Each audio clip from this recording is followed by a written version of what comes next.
ये खबर थी कि भाई पद्मिनी बहुत खूबसूरत है, तो खिलजी जैसे कुछ लोग जो आज के दिन भी मिलते हैं, उन्होंने ये कहा कि भाई हम उन रानी को एक बार शीशे में देखना चाहेंगे।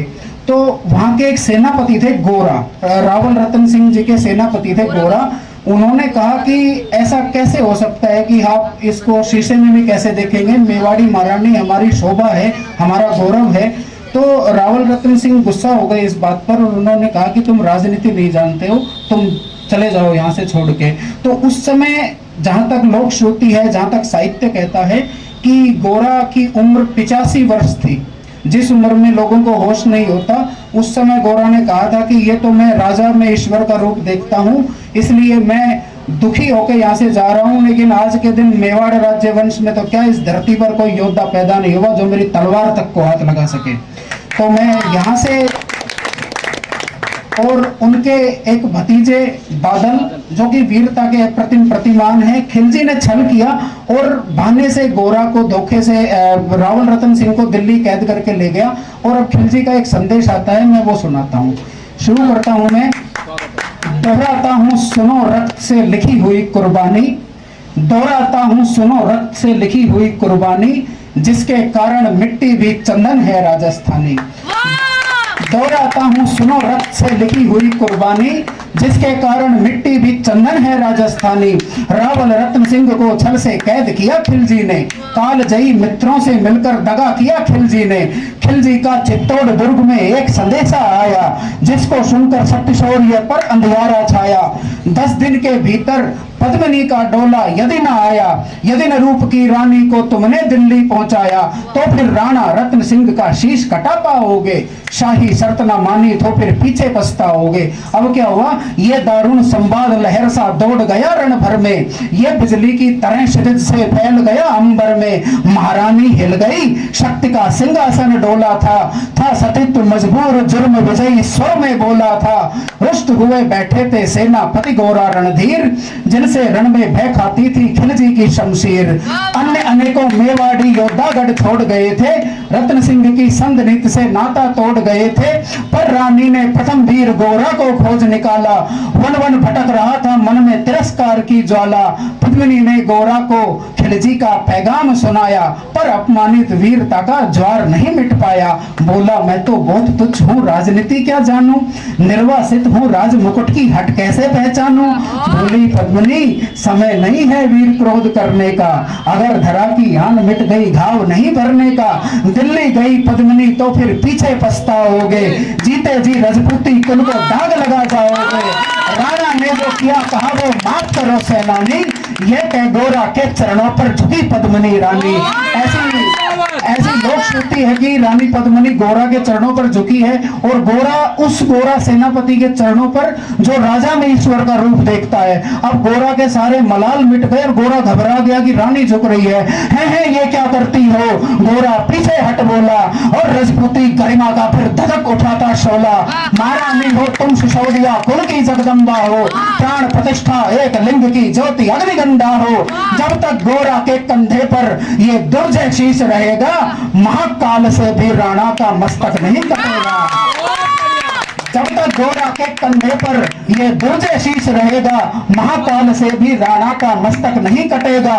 तुम निश्चिंत रहो महलों में देखो समर भवानी, अब खिलजी देखेगा केसरिया तलवारों का पानी। ये जो प्रतिज्ञा है कि लाखों की सेना दिल्ली की और मैं अकेला या मेरा भतीजा बादल हम जाकर राणा को लेके आएंगे, ये वाली प्रतिज्ञा। उस समय गोरा के एटीट्यूड पर मुझे श्याम नारायण जी की कुछ पंक्तियां याद आती हैं कि किसे मौत दूं, किसे जिला दूं, किसका राज हिला दूं, गगन मही का पकड़ क्षितिज चाहूं तो अभी मिला दूं। खिलजी की क्या हस्ती, उसको भी युद्ध की कला दिखा दूं। मृत्यु अगर खड़ी सामने मेरे, उसको भी मृत्यु का पाठ पढ़ा दूं। एक लिंग की शपथ महाराणा वापस आएंगे, महाप्रलय के घोर प्रबंधन भी न रोक पाएंगे। शब्द शब्द मेवाड़ी सेनापति का था तूफानी, शंकर के डमरू में जैसे जागी वीर भवानी, जिसके कारण मिट्टी भी चंदन है राजस्थानी, दोहराता हूँ सुनो रक्त से लिखी हुई कुर्बानी। अब व्यंग देखेगा, खिलजी मचला था पानी में आग लगा देने को, खिलजी मचला था पानी में आग लगा देने को, पर पानी भी प्यासा बैठा था ज्वाला पी लेने को। गोरा का आदेश हुआ सज गए 700 डोले। अब योजना देखिए कि हम 700 डोले लेकर जाएंगे और ये सब पद्मिनी के वेश में जाएंगे, और गोरा का आदेश हुआ सज गए 700 डोले, और बांकुरे बादल से गोरा सेनापति बोले खबर भेज दो खिलजी पे के पद्मिनी स्वयं आती है। रानी अपने साथ 700 सखियां भी लाती हैं। एक खुद पद्मिनी ने बादल का कुमकुम तिलक किया था, दिल पर पत्थर रख भीगी आंखों से विदा किया था। अब वो 700 सैनिक कौन, और 700 सैनिक जो यम से भी भिड़ सकते थे। हर एक सैनिक सेनापति था, लाखों से लड़ सकते थे। एक एक कर बैठ गए, सज गई डोलियां पल में, और मर मिटने की होड़ लग गई थी मेवाड़ी दल में। हर डोली में एक वीर था 4 उठाने वाले, हर डोली में एक वीर था 4 उठाने वाले। पांचों ही शंकर के गण की तरह समरमत वाले। बजा कूच शंख सैनिकों ने जयकार लगाई, हर हर महादेव की ध्वनि से दशो दिशा भर आई। गोरा बादल के अंतस में जगी ज्योत की रेखा, मातृभूमि चित्तौड़ दुर्ग को फिर जी भर कर देखा। कर अंतिम प्रणाम घोड़ों पर चढ़े सुबट अभिमानी, देशभक्ति की निकल पड़े वो लिखने अमर कहानी। जिसके कारण मिट्टी भी चंदन है राजस्थानी, दोहराता हूँ सुनो रक्त से लिखी हुई कुर्बानी। जा पहुंची डोलियां एक दिन खिलजी की सरहद में, और दूत भी पहुंच गया खिलजी के रंग महल में। बोला शहंशाह पद्मिनी मल्लिका बनने आई है, रानी अपने साथ 700 सखियां भी लाई है। एक मगर फरियाद फकत उसकी पूरी करवा दो, रावल रत्न सिंह से केवल एक बार मिलवा दो। अब खिलजी खुश हो गया, खिलजी उछल पड़ा, यह कह फौरन हुक्म दिया था, बड़े शौक से मिलने का शाही फरमान दिया था। वो फरमान दूत ने गोरा तक पहुंचाया। गोरा झूम उठे तत्क्षण बादल को पास बुलाया। बोले बेटा वक्त आ गया है अब कट मरने का, बोले बेटा वक्त आ गया है अब कट मरने का। मातृभूमि मेवाड़ धरा का दूध सफल करने का, ये लोहार पद्मिनी वेश में बंदी रह जाएगा। केवल 10 डोलियां लिए गोरा पीछे दाएगा, ये बंधन काटेगा हम राणा को मुक्त करेंगे। घुड़सवार कुछ पहले ही आगे तैयार रहेंगे, जैसे ही राणा आए वे सब आंधी बन जाएं, और उन्हें चित्तौड़ दुर्ग तक वे सकुशल पहुंचाएं। अगर भेद खुल गया तो लाडले पल भर की देर न करना, शाही सेना पहुंचे तो बढ़कर के रण करना। राणा जिधर जाए शत्रु को उधर न बढ़ने देना, एक यवन को भी उस पथ पर पांव न धरने देना। मेरे लाल लाडले बादल आन न जाने पाए, तिल तिल कट मरना मेवाड़ी मान न जाने पाए। ऐसा ही होगा काका राजपूती अमर रहेगी, ऐसा ही होगा काका राजपूती अमर रहेगी। बादल की मिट्टी में भी गौरव की गंध रहेगी। तो फिर आजा लाडले बेटे सीने से तुझे लगा लूं, हो ना सके अब मिलन शायद अंतिम लाड लड़ा लूं। यह कह बाहों में भर बादल को गले लगाया, धरती कांप गई अंबर का अंतस मन भर आया। सावधान कह पुणे पथ पर बड़े गोरा सेनानी, पहुंच लिया झट से मुड़कर बूढ़ी आंखों का पानी। जिसके कारण मिट्टी भी चंदन है राजस्थानी, दोहराता हूँ सुनो रक्त से लिखी हुई कुर्बानी, दोहराता हूँ सुनो रक्त से लिखी हुई कुर्बानी। अब अंतिम बंद की तरफ चलते हैं। गोरा की चातुरी चली राणा के बंधन काटे, छांट छांट कर शाही पहरेदारों के सर काटे। अब राणा ने गोरा को देखा कि इसको भगा दिया था, लिपट गए गोरा से राणा गलती पर पछताए। सेनापति की नमक हलाली देख नैन भर आए। अब सैनिक में और हम में सिर्फ इतना ही फर्क है कि हम वेतन के लिए काम करते हैं और वो वतन के लिए काम करता है, बस इतना ही फर्क है। कि राणा को पता है कि जिसको भगा दिया था वो लाखों की सेना से मुझे बचाने आया लड़के। तो गोरा की चातुरी चली राणा के बंधन काटे, छांट छांट कर शाही पहरेदारों के सर काटे। लिपट गए गोरा से राणा गलती पर पछताए, सेनापति की नमक हलाली देख नैन भर आए। आए, पर खिलजी का सेनापति पहले से ही शंकित था। उसको पता था कि ऐसे नहीं है मान जाएंगे, पर खिलजी का सेनापति पहले से ही शंकित था। वो मेवाड़ी चट्टानी वीरों से आतंकित था। जब ये मिलन लखा समझ के पद्मिनी नहीं आई है, मेवाड़ी सेना खिलजी की मौत साथ लाई है। पहले से तैयार सैन्य दल को उसने ललकारा, निकल पड़ा टिड्डी दल रण का बजने लगा नगाड़ा, निकल पड़ा टिड्डी दल रण का बजने लगा नगाड़ा। राणा जिधर दृष्टि फिरी गोरा की मानी, राणा को समझाया, रण मत वाले को रोका, जबरन चित्तौड़ पठाया। राणा बढ़े उधर शाही सेना लहरा कर आई, खिलजी की लाखों नंगी तलवारें पड़ी दिखाई। खिलजी ललकारा, दुश्मन को भाग ना जाने देना, रत्न सिंह का शीश काट कर ही वीरों दम लेना। टूट पड़ो मेवाड़ी शेरों, बादल सिंह ललकारा, हर हर महादेव का गूंजा नवबेटी जयकारा। निकल डोलियों से मेवाड़ी बिजली लगी चमकने, काली का खप्पर भरने तलवारें लगी खड़कने। राणा के पथ पर शाही सेनापति तनिक बड़ा था, पर उस पर तो मानो गोरा हिमगिरी सा अड़ा खड़ा था। कहा जफर से एक कदम भी आगे बढ़ ना सकोगे, जफर सेनापति था खिलजी का। कहा जफर से एक कदम भी आगे बढ़ ना सकोगे, आदेश नहीं माना तो फिर कुत्ते की मौत मरोगे। यह के महाकाल बन गोरा रण में हुंकारा, लगा काटने शीश समर में बही रक्त की धारा। खिलजी की असंख्य सेना से गोरा घिरे हुए थे, लेकिन मानो रण में वे मृत्युंजय बने हुए थे। पुण्य प्रकाशित होता है जैसे अगणित पापों से, फूल खिला रहता है असंख्य कांटों के संतापों से।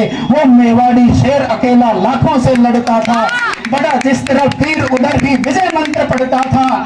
इस भीषण रण से दहली थी दिल्ली की दीवारें, और गोरा से टकरा कर टूटी खिलजी की तलवारें। मगर कयामत देख अंत में छल से काम लिया था, मगर कयामत देख अंत में छल से काम लिया था। अरे ने गोरा की जंगा पर छिपकर वार किया था, जो ही गिरे वीरवर गोरा जफर सामने आया। शीश उतार दिया धोखा देकर मन में हर्ष आया, मगर वह रे मेवाड़ी गोरा का धड़ भी उठ दौड़ा। किया जफर पर वार के जैसे सिर पर गिरा हथौड़ा, एक बार में ही शाही सेनापति चीर दिया था। जफर मोहम्मद को केवल धड़ ने निर्जीव किया था, जफर मोहम्मद को केवल धड़ ने निर्जीव किया था। जो ही जफर कटा शाही सेना का साहस लर्जा, काका का धड़लक बादल सिंह महारुद्र सा गर्जा। अरे कायरो नीच बांगड़ो छल से रण करते हो, किस बूटे पर जमा मर्द होने का दम भरते हो। यह के बादल उस क्षण रण में बिजली बनकर टूटा था, मानो अंबर से धरती पर अग्निशिरा फूटा था। ज्वालामुखी फटा हो जैसे दरिया हो तूफानी, सदियां दोहराएंगी बादल की रणरंग कहानी, सदियां दोहराएंगी बादल की रणरंग कहानी। अरिका भाला लगा पेट में आते निकल पड़ी थी, अरिका भाला लगा पेट में आते निकल पड़ी थी। गोरा के ऊपर लाखों तलवारें खिंची खड़ी थी, अरिका भाला लगा पेट में आते निकल पड़ी थी। जख्मी बादल पर लाखों तलवारें खिंची खड़ी थी, कसकर बांध लिया आंतों को केसरिया पगड़ी से। रंचक डिगाना वो प्रलयंकर सम्मुख मृत्यु खड़ी से। अब बादल तूफान बन गया शक्ति बनी फौलादी, मानो रण में खप्पर लेकर लड़ती हो आजादी। वीरवर गोरा का धड़ अड़िदल काट रहा था, और इधर बादल लाशों से भूतल पाट रहा था। आगे पीछे दाएं बाएं जमकर लड़ी लड़ाई, उस क्षण समर भूमि में लाखों बादल पड़े दिखाई। मेवाड़ी सेना में राणा सकुशल पहुंच गए थे, बादल गोरा बादल रण में तिल तिल कर खेत गए थे। मगर हुआ परिणाम वही के अंत में जो होना था, उनको तो कणकण अरियों के शोणित से धोना था। मेवाड़ी सीमा में राणा सकुशल पहुंच गए थे, गोरा बादल रण में तिल तिल कर खेत गए थे। एक एक कर मिटे सभी मेवाड़ी वीर सिपाही, रत्न सिंह पर लेकिन रंचक आंच ना ले पाए।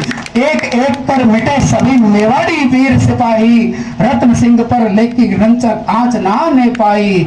गोरा बादल के शव पर भारत माता रोई थी, गोरा बादल के शव पर भारत माता रोई थी। उसने अपनी दो ज्वलंत प्यारी मणियां खोई थी। धन्य धरा मेवाड़, धन्य गोरा बादल बलिदानी, जिनके बल पर रहा पद्मिनी का सतीत्व अभिमानी, जिसके कारण मिट्टी भी चंदन है राजस्थानी। दोहराता हूँ सुनो रक्त से लिखी हुई कुर्बानी। दोहराता हूँ, सुनो रक्त से लिखी हुई कुर्बानी। बहुत बहुत धन्यवाद आप सभी का। मेरी बहुत बहुत धन्यवाद। मैं क्या आज का ये बहुत महनीय कार्यक्रम, मुझे पता भी नहीं था कि ऐसा कुछ हो जाएगा, इतने लोग आएंगे, इतने बड़े लोग आएंगे। और श्रोता हालांकि आखिरी तक रुकते नहीं है, लेकिन आखिरी तक रुके। इनमें से कुछ लोग तो केवल मुझे सुनने आए हैं। प्रिया हो गई, रीना हो गई, मैं आभारी हूँ आप सभी का। मेरी तरफ से एक चॉकलेट दूँ। ठीक है, तो आज के इस समापन को, आज के इस कार्यक्रम के समापन को मैं भगवान का नाम लेकर, अपने ईश्वर का, माँ शारदे का नाम लेकर मैं समापन करना चाहूँगा। और आप सभी का बहुत बहुत धन्यवाद आने के लिए। आप सभी आए, मैं बहुत आभारी हूँ। बहुत बहुत धन्यवाद। बोलो सियापति रामचंद्र की जय।